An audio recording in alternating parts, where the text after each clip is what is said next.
Hello, నమస్తే అండి. గాజుల గౌరీ నవల చివరి భాగానికి స్వాగతం అండి. గుర్తుపట్టలేదా గౌరీ అన్నది త్రిపుర చిరునవ్వుతో. లేదు అన్నట్లుగా తల అడ్డంగా తిప్పింది గౌరీ.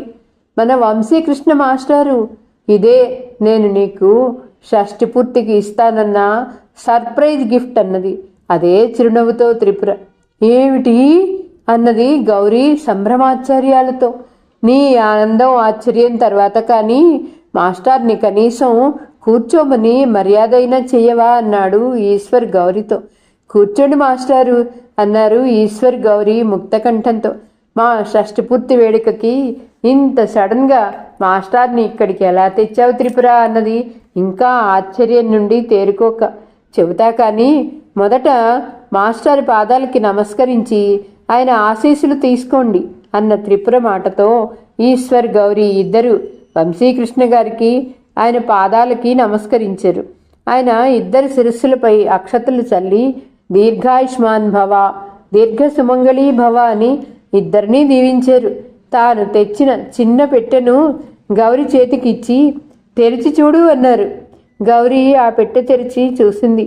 ఆ పెట్టెలో గౌరికి ఇష్టమైన రంగురంగుల గాజులున్నాయి.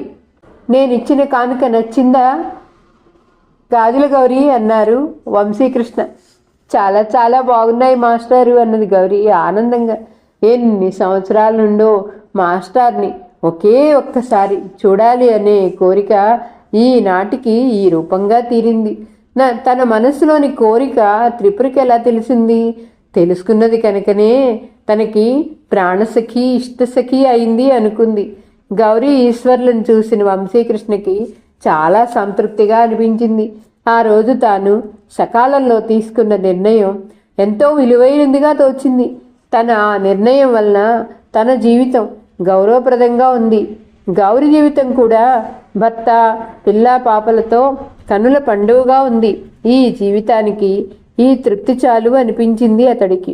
అందరి భోజనాలు అయిపోయి ముఖ్యమైన అతిథులు వెళ్ళిన తర్వాత వంశీ మాస్టర్ భోంచేసి ఒక కుర్చీలో కూర్చొని విశ్రాంతి తీసుకుంటున్నారు.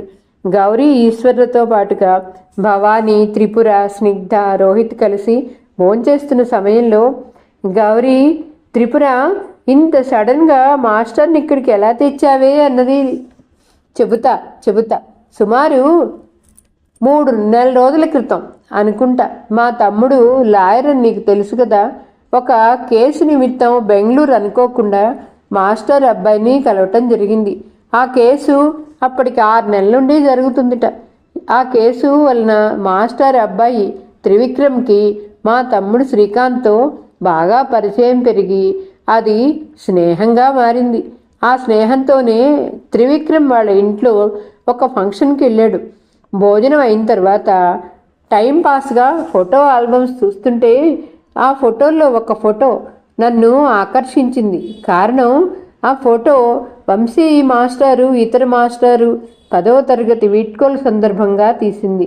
వెంటనే ఆ ఫోటోని ఫోన్లో ఫోటో తీసి నాకు పంపించాడు శ్రీకాంత్. ఆ ఫోటోలో నేను, నీవు, భవానీ ఇంకా వెంకటలక్ష్మి, బాలమణి ఉన్నాం.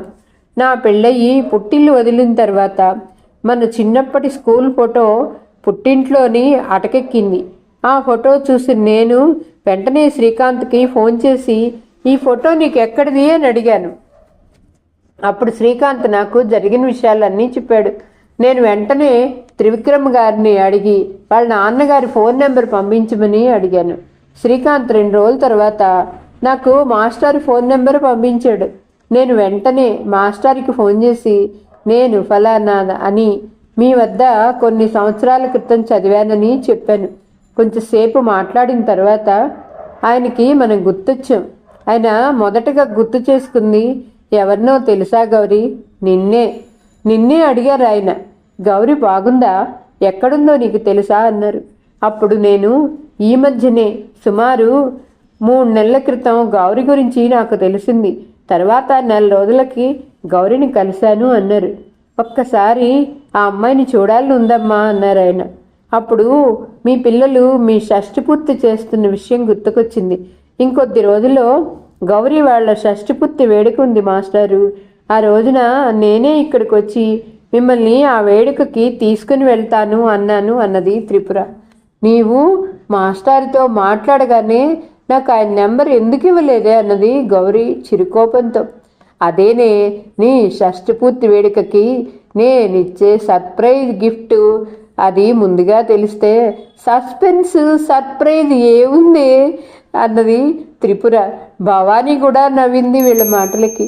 సంతోషంతో త్రిపురని గట్టిగా కౌగలించుకుంది గౌరీ. ఎందుకో గౌరికి తెలియకుండానే కన్నీళ్లు కళ్ళ నుండి స్రవించాయి. ఏయ్ పిచ్చి, ఏమిటిది? నీవిప్పుడు కొత్త పెళ్లి కూతురివి తెలుసా అన్నది త్రిపుర కొంటెగా. మాస్టారికి పట్టు వస్త్రాలు సమర్పించి నమస్కరించి ఆయన ఆశీస్సులు తీసుకున్నారు Gauri Eshwar. God bless you my child అన్నారు వంశీకృష్ణ. అందరి వద్ద మరొకసారి వీడ్కోలు తీసుకుని కారులో కూర్చున్నారు వంశీకృష్ణ. కారు డ్రైవ్ చేస్తున్న త్రిపుర చేత్తోనే బాయి చెప్పి కారు కదిలించింది. గౌరికి చాలా చాలా ఆనందంగా ఉంది. కారణం తన చిరకాల వాంఛ నెరవేరింది. పెద్దగా నవ్విన జ్యోతి నవ్వుతో ఈ లోకంలోకి వచ్చింది. పెళ్ళయింది, ప్రేమ విందుకు వేళయింది అని పాడుతున్న భవానీ జ్యోతి నెత్తిన శుతిమెత్తగా మొట్టింది గౌరీ. అవును, పెళ్ళయింది కదా, తదుపరి మరి ప్రేమ విందు లేదా అన్న జ్యోతి మాటలకి స్నిగ్ధ వినీల బయటచాటు నవ్వుతుంటే మైథిలి మేనత్త మాటలకి వంతపాడింది. పెళ్లి విందు లేదు, పెళ్లి బంధువు లేదు, కానీ అందరూ వారం రోజుల నుంచి పనుల్లో చాలా అలసిపోయారు. త్వరగా పడుకుందాం సరేనా అన్నది గౌరీ. ఆ రోజు రాత్రి 11 గంటల వేళ. పిల్లలు నా షష్ఠపూర్తి సర్ప్రైజ్ గిఫ్ట్ ఇచ్చారు. మరి శ్రీమతి గారు మీ బహుమతి ఏమిటి అన్నాడు ఈశ్వర్. ఉన్నది, కాస్త తమరు కళ్ళు మూసుకోండి అన్న గౌరి మాటలకి ఈ నేళ్ల నుండి తమరి ముందు మాట్లాడలేక నోరు మూసుకుని బతికేశాను. హతోస్మి, ఇప్పుడు నోరే కాదు కళ్ళు కూడా మూసుకోమనటం అన్యాయం అన్నాడు. అబ్బా పరాచకాలు చాలు, ప్లీజ్ కళ్ళు మూసుకోండి అన్నది గౌరీ ప్రేమగా. సరే అంటూ కళ్ళు మూసుకున్నాడు అతడు. కొద్దిసేపు గడిచిన తర్వాత అతడి చేతిలో ఏదో తగరం తగిలింది అతడి చేతికి. కళ్ళు తెరవనా అన్నాడు. తెరవండి అందామె. కళ్ళు తెరిచాడు ఈశ్వర్. బంగారు రంగు తగరపు కాగితం చుట్టి దానిపైన చిన్న గులాబీ పువ్వు, దాని కింద తెల్లని చిన్న స్టిక్కర్ ఉంది. స్టిక్కర్ మీద శ్రీవారికి ప్రేమతో గౌరీ అనుంది. తెరిచి చూడండి అన్న గౌరీ మాటల్లో కాగితం తీసివేశాడు. అది ఒక అద్భుతమైన పెయింటింగ్. అది వేసిందని గౌరీనని అర్థమైంది అతడికి. ఆ పెయింటింగ్ని కన్నార్పక చూశాడు. అందులో ఒక యువతి చిరునవ్వుతో కళ్ళు వాల్చి కూర్చుంది. ఆమె పసుపచ్చని చీర కట్టుకుంది. విశాలమైన కళ్ళకు ఒత్తుగా కాటుక పెట్టింది. ఉంగరాలు తిరిగిన పొడవాటి జడని ఒళ్ళో వేసుకుని జడ చివరల్ని వేలికి చుట్టుకుంటుంది. ఆ పొడవాటి జడలో పొడవైన పసుపుపచ్చని కనకాంబరాల మాల ఆమె భుజంపై పడి ఉంది. ఆమె ముందు ఎత్తుగా బలిష్టంగా ఉన్న యువకుడు ముంగాళ్లపై కూర్చుని ఆమె చేతులకి బంగారు వర్ణంలో ఉన్న పసుపు రంగు గాజులు తొడుగుతున్నాడు.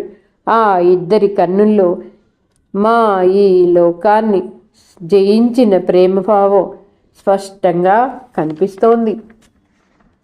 ఆ పెయింటింగ్ చూసిన ఈశ్వర్ మనసు అతడిని 25 సంవత్సరాల యువకునిలా మార్చింది. నిజంగా పెయింటింగ్ ఎంత బాగా వేసింది. ఎన్నో సంవత్సరాల క్రితం జరిగిన అపురూపమైన మధుర స్మృతి ఎంత అందంగా తీర్చిదిద్దింది. అతడి మనసులోని ఆనందం మాటల్లో చెప్పలేక గౌరిని దగ్గరగా తీసుకున్నాడు. ప్రేమగా గౌరీ ఆ చిత్రం చిత్రీకరించినంతసేపు గతంలోని ఆ క్షణంలో జీవించేది. అందుకే అంత బాగా పెయింటింగ్ వేయగలిగింది. 5 నిమిషాలు ఇద్దరు తమ ప్రేమైక ప్రపంచంలో విహరించారు. కొంచెంసేపు అయిన తర్వాత నాకు తెలియకుండా ఈ పెయింటింగ్ ఎలా వేశావు అన్నాడు. రోజు పనులన్నీ అయిన తర్వాత, మీరు నిద్రపోయిన తర్వాత ప్రతిరోజు 2 గంటల సేపు వేసేదాన్ని. అవురా శ్రీమతి, ఎంత దొంగవు! నా గదిలో నాకు తెలియకుండా ఇంత అందమైన పెయింటింగ్ వేశావు. ఇందుకు మొదట నిన్ను శిక్షించాలిట్రా అన్నాడు. పెయింటింగ్ అయితే వేశాను కానీ నా గదిలో నాకు తెలియకుండా ఎలాగ దాచావోయ్ అన్నాడు.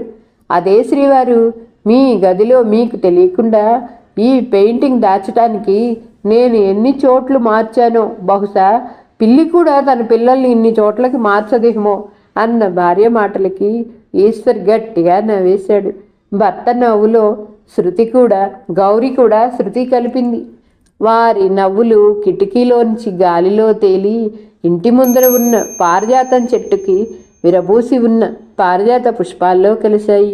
ఆ పారిజాత పువ్వుల అందాలు చూసిన శరత్ వెన్నెల, నా వెన్నెల్లో చల్లదనమే గాని సుగంధం లేదే అని అసూయపడింది. ఈశ్వర్ గౌరీల షష్ఠపూర్తి జరిగిన వారం రోజుల తర్వాత వినీత్, వినీల, రోహిత్, స్నిగ్ధ, మైథిలి, ప్రణవ్ వారి దేశాలకు వెళ్ళటానికి బయలుదేరారు. పిల్లలొచ్చి దాదాపు 1 నెల రోజులైంది. వారు తమతో ఉన్నన్ని రోజులు క్షణాల్లాగా గడిచాయి. ఈశ్వర్ గౌరీలకి వాళ్ళు తిరిగి వెళ్తారంటే వాళ్ళ మనసులకి భారంగా అనిపించింది. గౌరీ భర్త పిల్లలు చూడకుండా వచ్చే కంటనీరు తుడుచుకుంటోంది. కారణం, తన కన్నీరు పిల్లలు చూస్తే తనపై కోపగిస్తారు. మళ్ళీ మేము తిరిగి రామా, అక్కడే ఉండిపోవుగా, మమ్మల్ని నవ్వుతూ పంపించమని అంటారు. తన బాధ వాళ్ళకి అర్థం కాదు. ఏం చేస్తాం, కొత్తగా వచ్చిన రెక్కలతో ఎగిరే వయసు వాళ్ళది, రెక్కలు అలసిన వయసు తమది. ఈసారి అందరినీ ఒకేసారి రావద్దు అని చెప్పాలి. ఒకరిని సంక్రాంతికి, ఒకరిని దసరాకి, ఇంకొకరిని దీపావళికి రమ్మనమని చెప్పాలి. వారు వస్తారని 2 నెలల ముందు చెప్పినప్పటి నుంచి వాళ్ళు ఎప్పుడొస్తారు, వాళ్ళని చూడాలనే ఆరాటం. వాళ్ళు వెళ్ళగానే మనసు దిగులు ఆవరిస్తుంది. అందరూ ఒకేసారి వచ్చి వెళ్ళిపోతుంటే భయంకరమైన బాధగా ఉంది. తాను అనుకున్న మాట ఈశ్వర్కి చెప్పింది. ఈశ్వర్ కూడా గౌరీ చెప్పిన మాట సబబే అనిపించి, అందరూ ఒకేసారి వచ్చి ఒకేసారి వెళ్ళిపోతే మీ అమ్మ తట్టుకోలేకపోతుంది. మీరు ముగ్గురు 3 పెద్ద పండుగలకి విడిగా రండి అన్నాడు. వినీత్, రోహిత్, మైథిలీలకు తల్లిదండ్రుల బాధ అర్థమైంది. ఇన్ని రోజులు తల్లిదండ్రులతో చాలా సంతోషంగా గడిపారు. వారిని విడిచి వెళ్ళాలంటే వాళ్ళ ముగ్గురికి కూడా చాలా బాధగానే ఉంది. ప్రేము, అక్షర నాన్నమ్మ తాతయ్యలకు బాగా దగ్గరయ్యారు. మరో 3 నెలల్లో మీరు ఎలాగో మైథిలి దగ్గరికి వెళ్తారు కదా, ఎలాగో అక్కడ 5-6 నెలలు ఉంటారు.